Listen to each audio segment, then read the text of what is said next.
Thanks for the idea, homie. Shout out to Apricot Afterglow. Oh man, Rockstar Games sure loves to do everything bigger and badder than everyone else, huh? Emphasis on the badder. You'll see what I'm talking about here. So on October 30th, 2025, which was the day Willow and I put out our song for you guys to check out, Rockstar Games terminated between 30 and 40 employees. And by terminated, I mean fired. And they did this across its Edinburgh and Canadian offices. All of them were members of a private Discord channel used for union organizing. And now the Independent Workers Union of Great Britain, the IWGB, is calling it the most blatant and ruthless act of union busting in the history of the games industry. But here's where it gets complicated. Rockstar says that they fired these people for gross misconduct and confidentiality violations, not union activity. So today, let's look at this mess, figure out exactly what happened, and what both sides are claiming. So this didn't all just come out of nowhere, so let's look at the timeline of events. If you weren't aware, back in 2018, Kotaku, well, they covered it. They published a massive investigation into Rockstar's crunch culture during Red Dead Redemption 2's development. They interviewed over 70 employees, and it wasn't looking so hot for Rockstar at the time. During Red Dead Redemption 2's development, employees had 100-hour work weeks, mandatory overtime, and a quote-unquote toxic boys club mentality.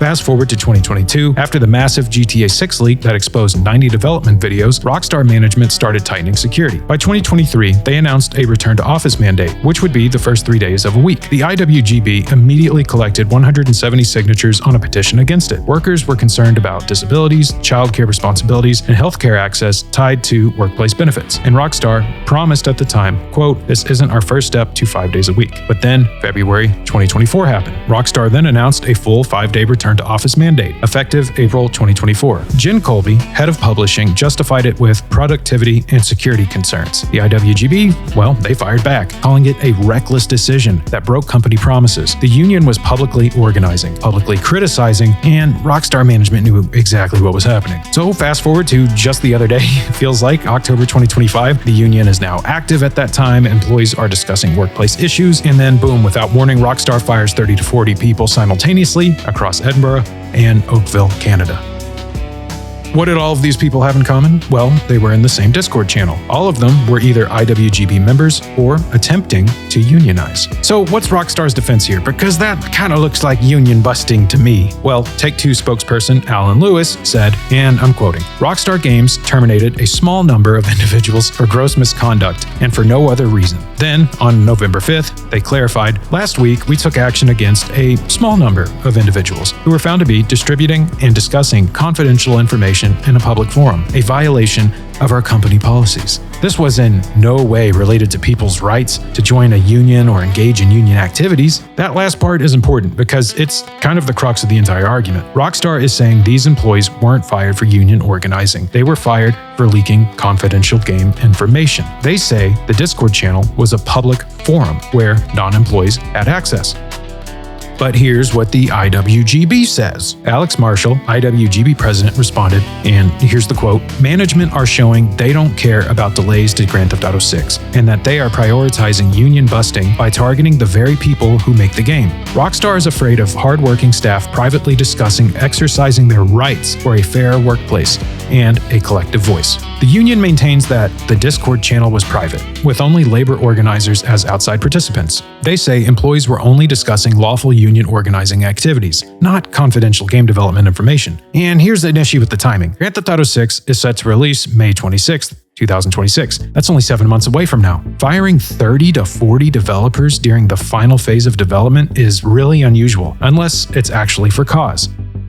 And yeah, a lot of you are probably saying, well, isn't the game already cooking? Isn't it done? It's ready to come out of the oven now, right? Well, guys, you got to remember, they're doing bug fixes, all sorts of stuff. You want the people who created the game there until the game's out the door. You know what I'm saying? So if there is a delay, this might be the cause of it, because it is a massive hit to the project's timeline. Now, there are over 1,000 people working on this game, so that's probably not going to happen, but it could. All right, so let's talk about the UK's employment law and how it comes in. This is important here. Under the Trade Union and Labor Relations Act, a union can apply for statutory recognition from the Central Arbitration Committee if at least 10% of the proposed bargaining unit are union members. An anonymous source told the Register that the timing of these firings is suspicious. The union might have been close to hitting that 10% threshold. If 30 to 40 people represent 10%, that means the Edinburgh bargaining unit is roughly 300 to 400 employees. If they were approaching recognition, Rockstar could have been trying to prevent that. We need that Law and Order sound effect or something. Now here's the thing, no formal legal filings have been made yet, unless they drop right as this video comes out or something. There's no NLRB case in the US, no employment tribunal claim in the UK that we know of, but IWGB says they're going to pursue every legal avenue. They're not backing down, and they're not alone. On November 3rd, SAG-AFTRA, that's the Screen Actors Guild, representing about 200,000 members, including GTA voice actors, issued a statement of solidarity. They said, SAG-AFTRA stands in solidarity with the IWGB Game Workers Union exercising their right to organize following reports of union busting at Rockstar. Our members' union performances on Rockstar games are an integral part of the success and legacy of games like Grand Theft Auto. So that's pretty huge right there. Voice actors threatening to pull their work would be a nightmare for Grand Theft Auto 6. Oh, that's starting to sound like the beginning of the end, guys. I'm just kidding. And that's not all, guys. On November 3rd and the 4th, fired workers actually protested outside Rockstar North's headquarters in Edinburgh at Barclay House. They're still planning protests too. UCU Edinburgh is involved. This is becoming a broader labor solidarity movement. So why is this case more interesting than maybe some other recent union things going on in video games? You know, what's the deal with this? Well, first off, that's a pretty blatant, obvious thing of union busting going on right there. But also, well, just listen real quick. So Raven Software, right? Raven Software QA tried to unionize at Activision in 2022. They won their vote 19-3, but Activision fought back hard. They withheld raises from union members, and the NLRB later found that that was illegal retaliation. Activision also reorganized the QA department to dilute union support, which is kind of ugly. ZeniMax had a different experience. Microsoft, which owns ZeniMax's parent company, has a labor neutrality agreement with the Communications Workers of America. Microsoft basically said, we're not going to fight unionization. And what happened? Well, ZeniMax QA unionized in 2023, ratified a contract in May of 2025 with substantial wage increases, layoff protections, and AI safeguards. Over 1,500 workers across multiple Microsoft game studios have unionized under this framework.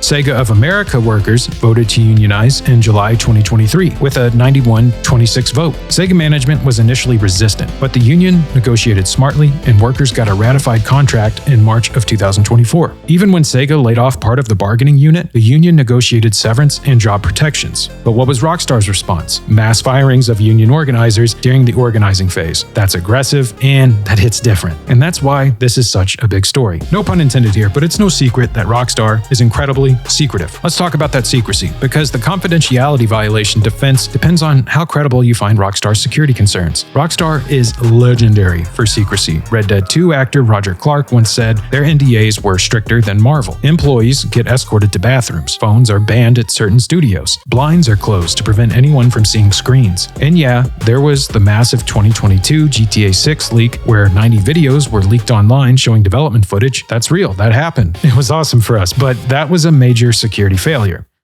So when Rockstar says security is a concern, they do have a little bit of a point, but here's the thing. UK and US labor law both protect employees discussing working conditions, wages, and union organizing activities, even if some confidential information is mentioned in the course of that discussion. And overbroad confidentiality policies that dampen the ability to organize a union can actually be ruled unlawful. So the real question is, what exactly were these 30 to 40 people discussing? Was it union organizing or game development secrets? We don't have independent verification. We only have Rockstar's claim that it was a quote-unquote public forum with quote-unquote non-employees versus IWGB's claim that it was a private union organizing channel. Here's what we know for certain though. All 30 to 40 fired employees were in that Discord channel. That's confirmed across multiple sources. No salt needed here. The firings were simultaneous across UK and Canada. That's confirmed. IWGB had been organizing at Rockstar. They had 170 signatures on a petition in 2023. They publicly criticized the 2024 RTO mandate, and